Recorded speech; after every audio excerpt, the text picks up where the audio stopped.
Start करेंगे physiology of respiration, श्वसन के कार्य की। रेस्पिरेशन कहते हैं श्वसन को।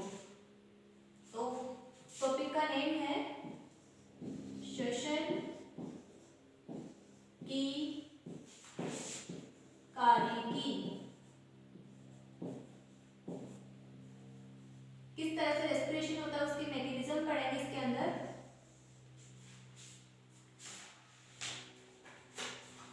तो यूनिट फर्स्ट का हमारा टॉपिक बी है फिजियोलॉजी ऑफ रेस्पिरेशन। इसके अंदर हम mechanism and control of breathing, exchange of gases, transport of respiratory gases, oxygen and carbon dioxide. क्योंकि रेस्पिरेशन लेते हैं तो ऑक्सीजन प्लस कार्बन डाइऑक्साइड भी यूज में आती है, तो किस तरह से ऑक्सीजन एंड कार्बन डाइऑक्साइड उनका किस तरह से एक्सचेंज होता है वो सब हम इस टॉपिक में पढ़ेंगे, फिजियोलॉजी ऑफ रेस्पिरेशन। सबसे पहले हम पढ़ेंगे रेस्पिरेशन क्या होता है। सभी जीवित प्राणियों में श्वसन एक अति आवश्यक क्रिया है। सजीवों में विभिन्न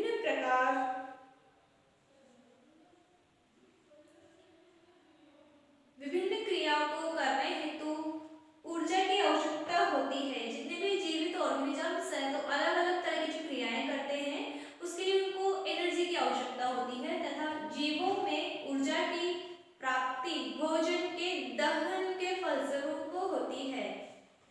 जीवों के अंदर देखो श्वसन करेंगे तो उनको एनर्जी चाहिए। एनर्जी किससे मिलती है? उनको फूड से। भोजन होता है उसका दहन होता है, उससे फिर एनर्जी मिलती है, जिसके बाद श्वसन की क्रिया होती है।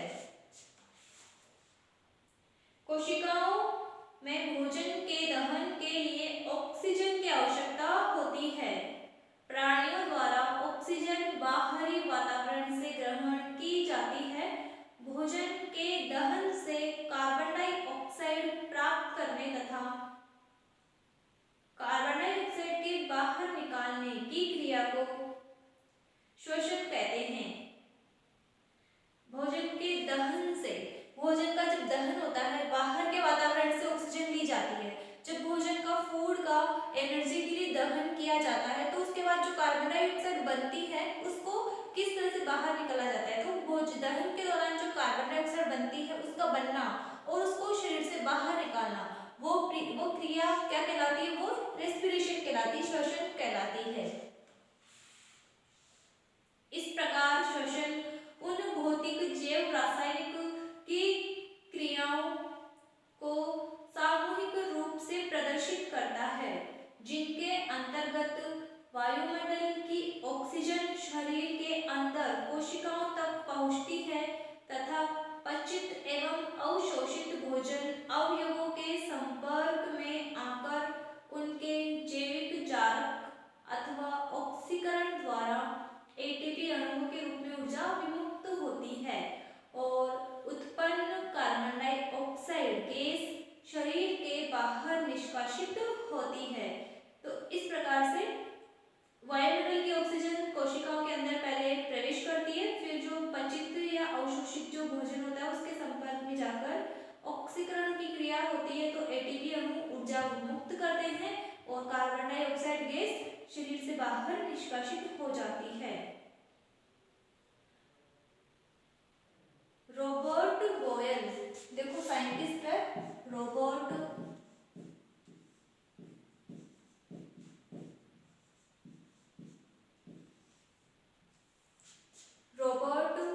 बोयल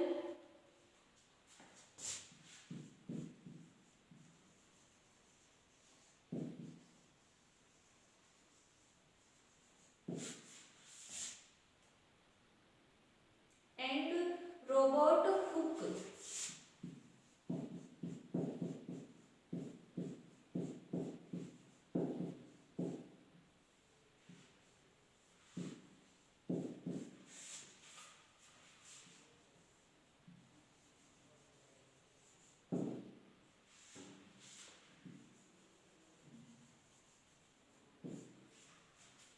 ये दो साइंटिस्ट हैं। इन दोनों ने सबसे पहले श्वसन का सही अर्थ समझाया था। कब? 1600 में। 1600 ईस्वी के अंदर इन दोनों रॉबर्ट बोयल और रॉबर्ट हुक ने श्वसन के बारे में समझाया समझाया था, उसके अर्थ को अच्छे से समझाया था। लेवोजियर ने 1700 में श्वसन की क्रिया में ऑक्सीजन के महत्व को समझाया था। लेवोजियर इन्होंने 1700 के अंदर जो श्वसन की क्रिया होती है उसके अंदर ऑक्सीजन किस तरह से इंपॉर्टेंट है, उसका क्या महत्व है, उसके बारे में इन्होंने बताया था। तो लेवोजियर ने ऑक्सीजन के महत्व को बताया था 1700 के अंदर।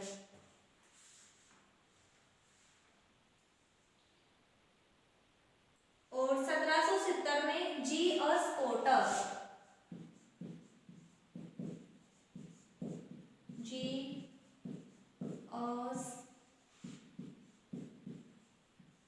स्कॉटर इन्होंने भी श्वसन की क्रिया में ऑक्सीजन के महत्व को दर्शाया था। तो इस प्रकार से लेवोजियर और जीएस कोटर इन्होंने पहले दर्शाया था, इन्होंने बाद में। तो श्वसन की क्रिया में ऑक्सीजन कितनी इंपॉर्टेंट है इसके महत्व को इन दोनों ने समझाया था, और इन दोनों ने श्वसन का अर्थ समझाया था कि रेस्पिरेशन क्या है, किस तरह से होता है। अब देखो हम रेस्पिरेशन पढ़ रहे हैं तो सबसे पहले हम इसके टाइप्स पढ़ेंगे।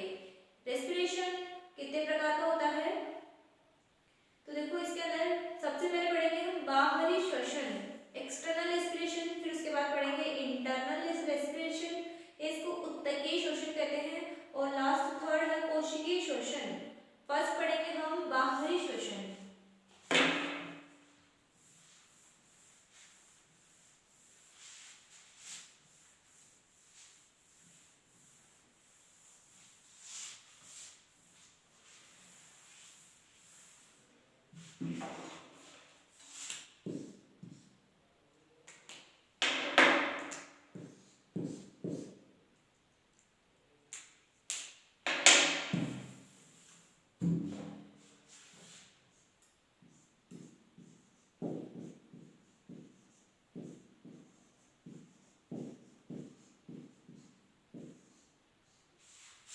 बाह्य श्वसन या इसको एक्सटर्नल रेस्पिरेशन भी कहते हैं, बाहरी श्वसन या बाह्य श्वसन, और इसके अलावा एक्सटर्नल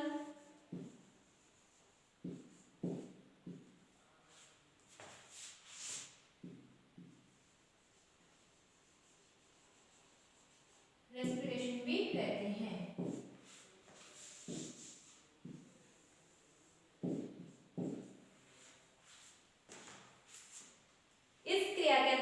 श्वसन सतह मतलब सरफेस से, जैसे कि त्वचा, क्लोम और फुसफुस एवं बाहरी वातावरण के मध्य ऑक्सीजन एवं कार्बन डाइऑक्साइड का विनिमय होता है।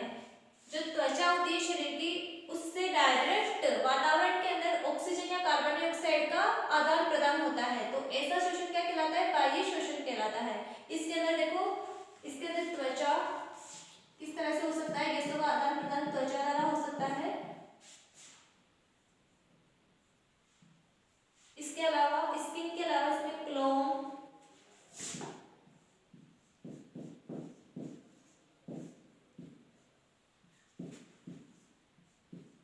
और फुसफुस। त्वचा को स्किन कहते हैं, क्लोम को हम गिल्स कहते हैं, और फुसफुस होते हैं इसको, जो कि फेफड़े होते हैं, वो लंग्स कहलाते हैं, लंग्स।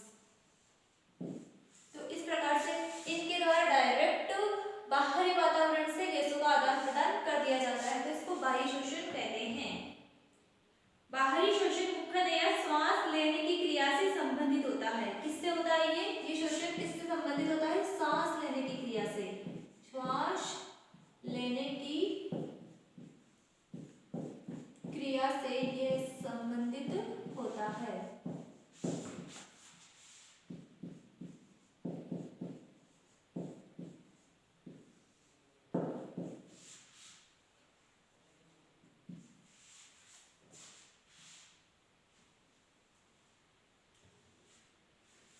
इसमें निम्न दो क्रियाएं होती है। बाहरी श्वसन के दौरान देखो दो प्रकार की क्रियाएं होती है, फर्स्ट है निःश्वसन, इसकी हम क्रियाएं पढ़ रहे हैं। फर्स्ट है निःश्वसन,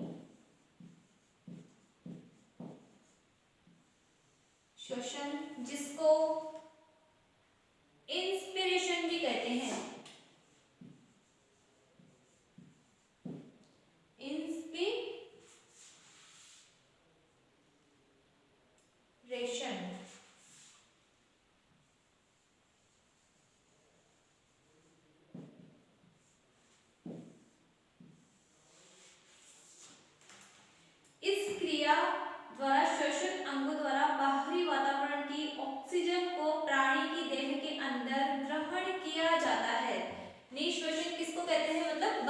कि जो वातावरण के अंदर जो गैस होती है उसको अंदर लेना। तो बाहरी वातावरण से गैस को अंदर लेना क्या कहलाता है? निःशोषण कहलाता है। श्वसन अंग होते हैं, कोई भी त्वचा है, गिल्स, क्लोम, उनके द्वारा जब गैस को अंदर ले लिया जाता है तो वो निःशोषण कहलाता है। सेकंड है उच्छ्वसन।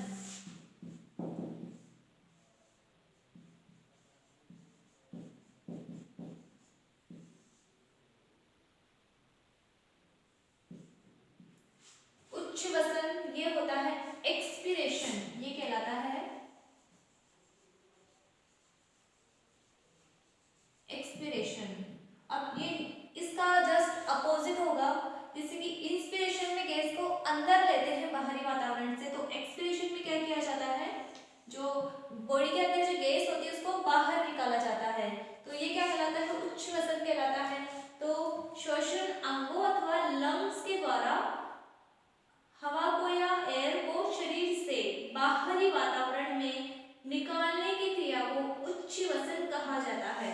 तो जितने भी रेस्पिरेटरी ऑर्गन्स है या लंग्स हैं, जो भी है, इनके द्वारा जब बॉडी के अंदर से, शरीर के अंदर से गैस को बाहर की तरफ वातावरण में निकालते हैं तो उच्छ्वसन कहलाता है। सांस अंदर लेने की क्रिया तो निःशोषण कहलाती है, बाहर निकालने की क्रिया क्या कहलाती है? उच्छ्वसन कहलाती है। तो इस प्रकार जो बाहरी श्वसन, इसके ये दो टाइप हो गए। अब इसके बाद हम पढ़ेंगे आंतरिक श्वसन। फर्स्ट हमने पढ़ा बाह्य श्वसन, सेकंड है आंतरिक श्वसन या उत्तकीय श्वसन।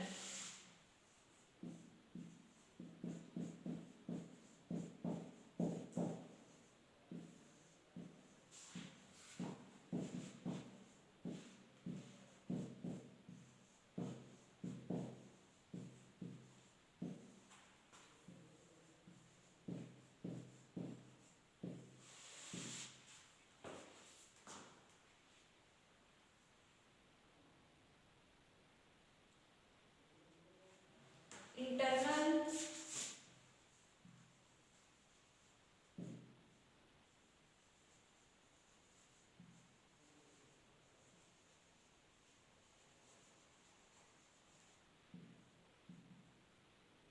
रेस्पिरेशन और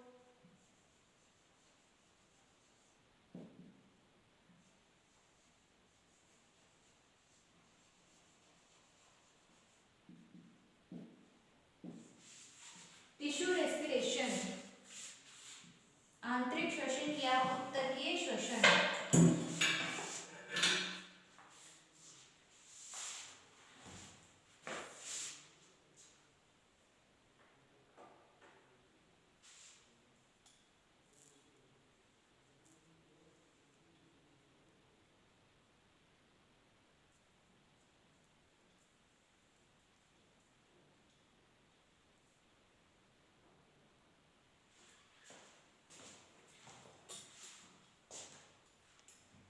इस क्रिया में बाहरी श्वसन द्वारा वायुमंडल से प्राप्त ऑक्सीजन रुधिर द्वारा ऑक्सी हीमोग्लोबिन के रूप में शारीरिक ऊतकों तक प्रेषित की जाती है तथा कोशिकाओं में भोजन के दहन से प्राप्त कार्बन डाइऑक्साइड रुधिर द्वारा श्वसनांगों की सतह की सहायता से बाहरी वातावरण को भेज दी जाती है। तो इस प्रकार रुधिर एवं कोशिकीय द्रव के मध्य श्वसन गैसों का विनिमय आंतरिक श्वसन कहलाता है। इसके अंदर वायुमंडल से जो ऑक्सीजन प्राप्त होती है, आंतरिक श्वसन के अंदर देखो क्या होता है, शरीर के अंदर के होता है, शरीर के अंदर क्या होता है, जब वायु श्वसन से ऑक्सीजन अंदर ग्रहण कर ली जाती है तो उसको ऑक्सी हीमोग्लोबिन के द्वारा, हीमोग्लोबिन है ऑक्सीजन से वो संयुक्त हो जाता है, जुड़ जाता है, तो वो ऑक्सी हीमोग्लोबिन कहलाता है। तो आंतरिक श्वसन के अंदर क्या होता है, ऑक्सी हीमोग्लोबिन है वो उस गैस को अन्य कोशिकीय ऊतकों तक लेके जाती है, और जो कार्बन डाइऑक्साइड है जो भोजन का दहन होता है उसके दौरान जो बनती है उसको वापस से कहाँ लेके आती है, जो श्वसन अंग होते हैं वहां तक उसको कार्बन डाइऑक्साइड को लेके आया जाता है। तो इस प्रकार से श्वसन अंगों तक ऑक्सीजन या कार्बन डाइऑक्साइड का जो कोशिकाओं के अंदर, ऊतकों के अंदर आदान प्रदान होता है वो आंतरिक श्वसन कहलाता है। इसके अंदर रुधिर, ब्लड, रुधिर एवं कोशिकीय द्रव्य के मध्य, कोशिकीय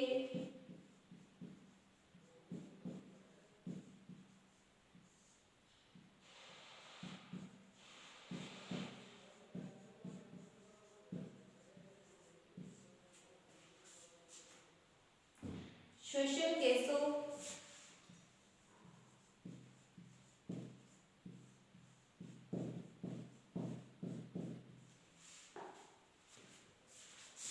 का आदान प्रदान किया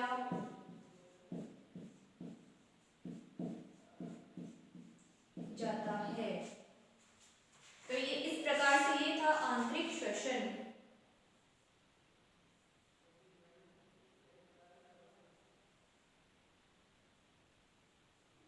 थर्ड है कोशिकीय श्वसन, इसको सेल्यूलर रेस्पिरेशन कहते हैं।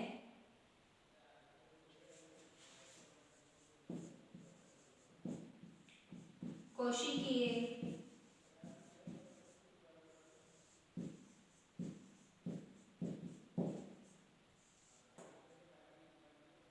श्वसन या सेल्यूलर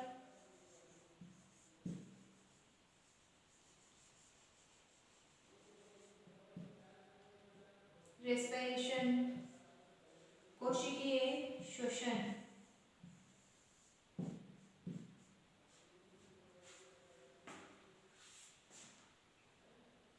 इस क्रिया में शारीरिक कोशिकाओं में भोज्य पदार्थों का रासायनिक विघटन होता है, जिससे जैविक ऊर्जा की प्राप्ति होती है। तो कोशिकीय श्वसन है, ये जो क्रिया है इसमें क्या होता है, शारीरिक जो कोशिकाएं, शरीर की जो कोशिकाएं होती हैं उसके अंदर जो भोज्य पदार्थ होते हैं उनका केमिकल डिग्रेडेशन, रासायनिक विघटन होता है, जिससे कि ऊर्जा प्राप्त होती है। तो देखो शारीरिक कोशिकाएं होती हैं उसके अंदर क्या होता है, भोज्य पदार्थ। शरीर की जो कोशिकाएं होती है अंदर, उनके अंदर भोज्य पदार्थ होता है, इसका क्या होता है, रासायनिक विघटन। इसका रासायनिक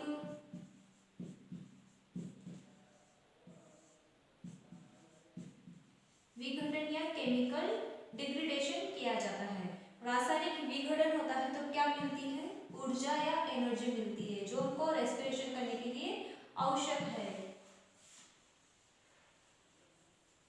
तो इस प्रकार का जो श्वसन होता है वो क्या कहलाता है, कोशिकीय श्वसन कहलाता है।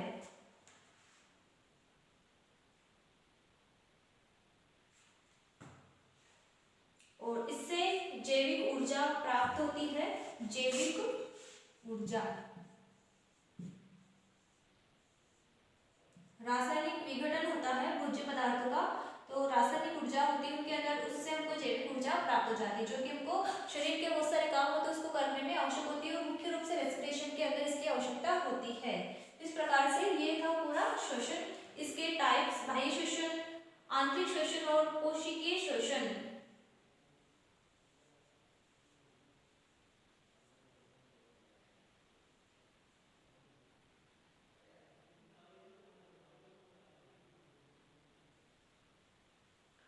अब ऑक्सीजन की उपस्थिति और अनुपस्थिति के आधार पर भी श्वसन को या रेस्पिरेशन को दो भागों में बांटा गया है। अब हम उनके बारे में पढ़ेंगे।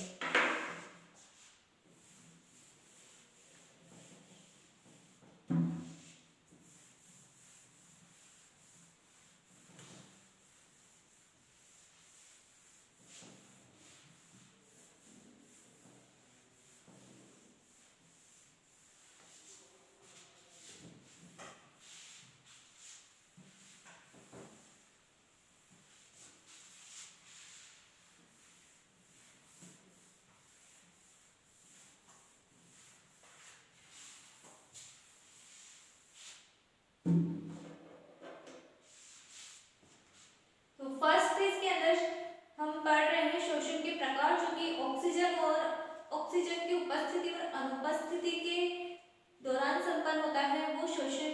फर्स्ट इसके अंदर ऑक्सी श्वसन, काइंड्स फर्स्ट तो लिखेंगे ऑक्सीजन के रेस्पिरेशन के टाइप्स, काइंड्स ऑफ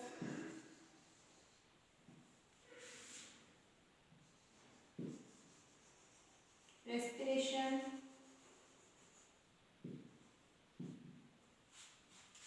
श्वसन के प्रकार। तो रेस्पिरेशन है, इसके देखो टाइप्स हम पढ़ेंगे कि किसके आधार पर है, ऑक्सीजन की उपस्थिति और अनुपस्थिति के आधार पर। फर्स्ट है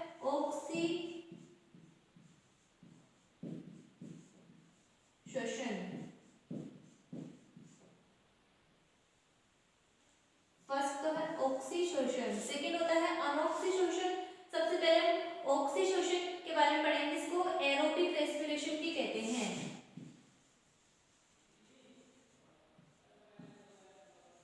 एरोबिक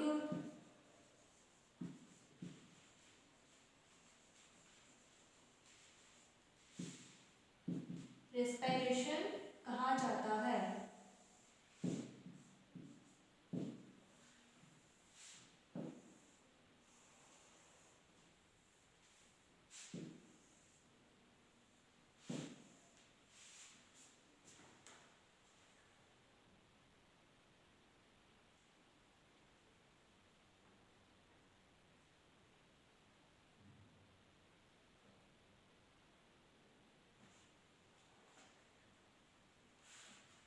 प्रोटोजोआ से लेकर वर्ग मेमेलिया के अधिकांश जंतुओं में श्वसन की क्रिया ऑक्सीजन की उपस्थिति में होती है। तो देखो ऑक्सीशोषण है कहाँ से लेकर, प्रोटोजोआ से लेकर मेमेलिया तक। जितने भी वर्ग है प्रोटोजोआ से लेकर मेमेलिया के बीच में जो आते हैं, उन सब के अंदर जो अधिकांश जो रेस्पिरेशन की क्रिया होती है वो किसकी उपस्थिति में होती है, ऑक्सीजन की उपस्थिति में। O2 की उपस्थिति के अंदर ही रेस्पिरेशन होता है।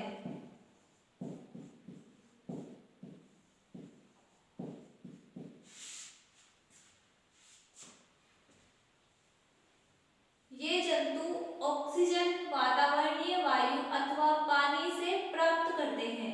किससे प्राप्त करते हैं ऑक्सीजन, या तो वातावरण की वायु से प्राप्त करते हैं, जो वातावरण के अंदर रहते हैं, और जो पानी के अंदर रहते हैं वो पानी के अंदर जो घुली हुई अवस्था के अंदर जो ऑक्सीजन होती है उसको प्राप्त करते हैं। तो ये जो एनिमल्स है प्रोटोजोआ से लेकर मेमेलिया तक, या तो वो ऑक्सीजन को हवा से या वायु से प्राप्त करेंगे, ये इसके अलावा पानी से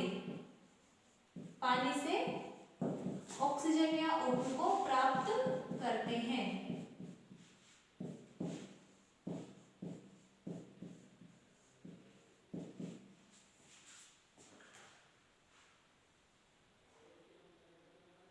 ऑक्सीकरण की क्रिया में ऑक्सीजन कार्बन एवं हाइड्रोजन से संयुग्मित होकर कार्बन डाइऑक्साइड एवं पानी का निर्माण करती है। जब ऑक्सीडेशन होता है तो उस क्रिया के अंदर ऑक्सीजन कार्बन हाइड्रोजन से संयुग्मित होकर कार्बन डाइऑक्साइड और पानी का निर्माण किया जाता है। इस क्रिया द्वारा काफी मात्रा में ऊर्जा की प्राप्ति होती है। रासायनिक दृष्टि से संपूर्ण क्रिया को निम्न परिवर्तन द्वारा निरूपित किया जा सकता है। देखो इस ऑक्सीकरण की जो क्रिया है उसके हम समीकरण देख रहे हैं। इसके अंदर जो ऑक्सीजन होती है वो कार्बन प्लस हाइड्रोजन और ये ऑक्सीजन,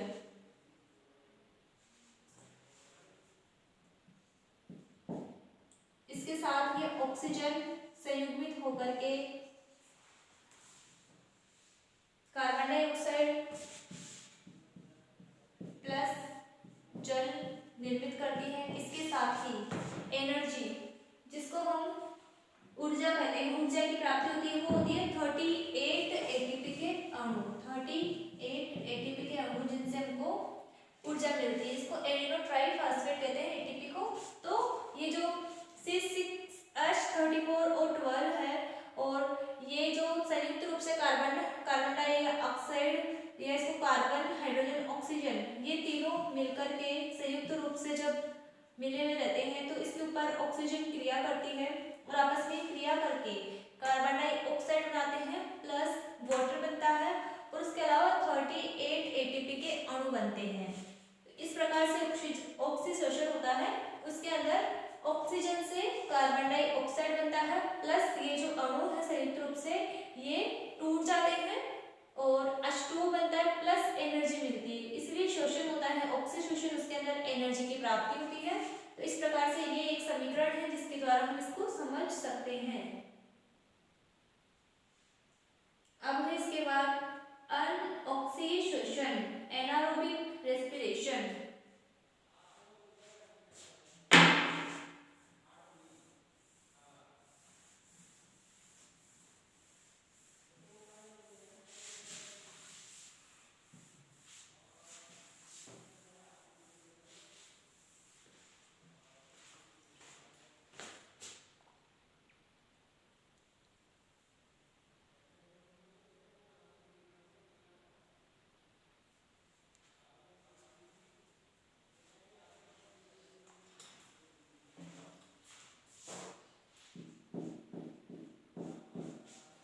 सेकेंड है अनऑक्सीशोषण।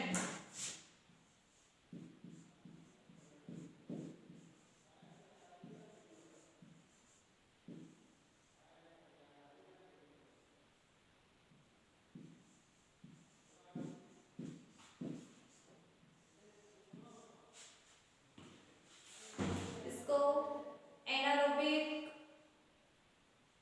रेस्पिरेशन कहते हैं।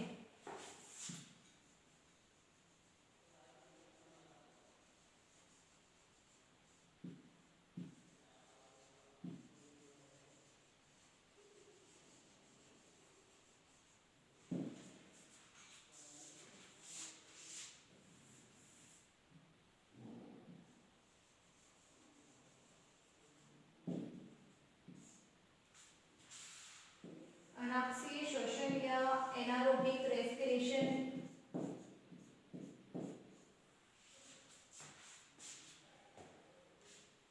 यह क्रिया ऑक्सीजन की अनुपस्थिति में संपन्न होती है। अनऑक्सीशोषण है किसकी उपस्थिति में, अनुपस्थिति में होता है ये अनऑक्सी, मतलब उसके नेम से पता चलता है कि ऑक्सीजन की अनुपस्थिति में संपन्न होती है। तो ऑक्सीजन जब उपस्थित नहीं होती है कुछ जीवाणु के लिए रेस्पिरेशन करने के लिए तो फिर वो अनऑक्सीशोषण करते हैं। परंतु इसमें भी कार्बन डाइऑक्साइड का निष्कासन होता है। इस क्रिया में देखो ऑक्सीजन उपस्थित नहीं होती है लेकिन इसके बाद भी कार्बन डाइऑक्साइड निष्कासित या उसका निष्कासन किया जाता है, वो भी बनता है। इस क्रिया में कार्बोहाइड्रेट्स एवं वसाओं का अपूर्ण ऑक्सीकरण होता है जिससे अनेक मध्यवर्ती उत्पाद एवं काफी मात्रा में ऊर्जा की प्राप्ति होती है। अनऑक्सीशोषण अनेक जीवाणुओं, यीस्ट कोशिकाओं में तथा परजीवी कृमियों जैसे एस्केरिस एवं टीनिया में पाया जाता है। देखो इस क्रिया के अंदर जो कार्बोहाइड्रेट और वसा होती है उसका अपूर्ण ऑक्सीकरण होता है। कार्बोहाइड्रेट्स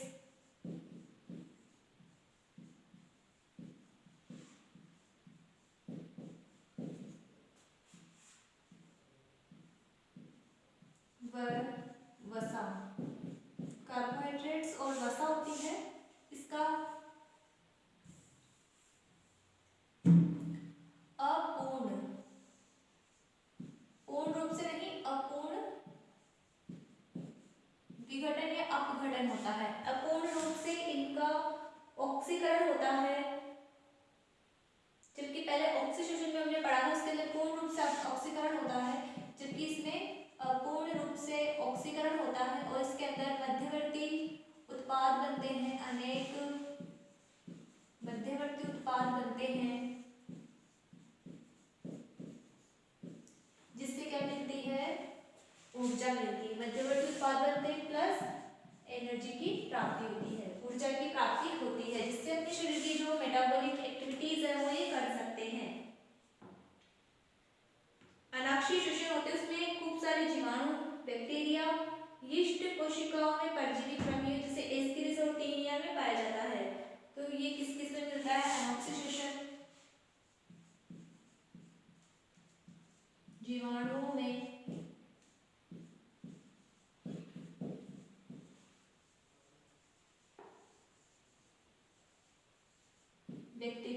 उनके अंदर मिलता है। इसके अलावा जीवाणु के अलावा यह है यीस्ट कोशिकाओं में,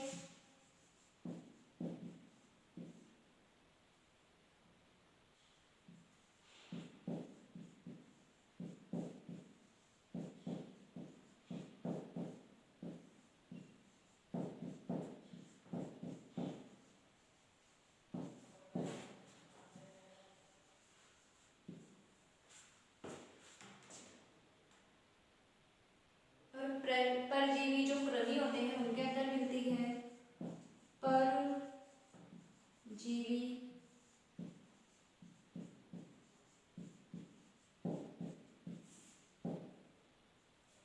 कृमियों में, जिसको पैरासाइटिक वर्म्स कहते हैं,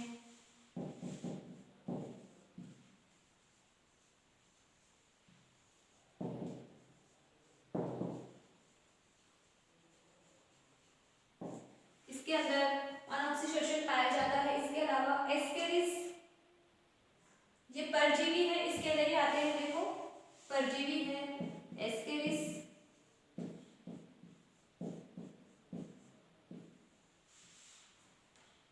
और टीनिया,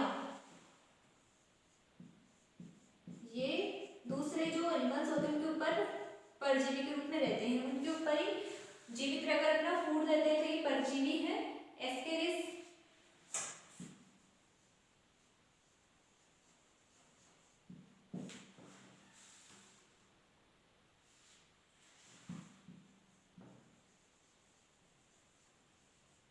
और ये है टीनिया।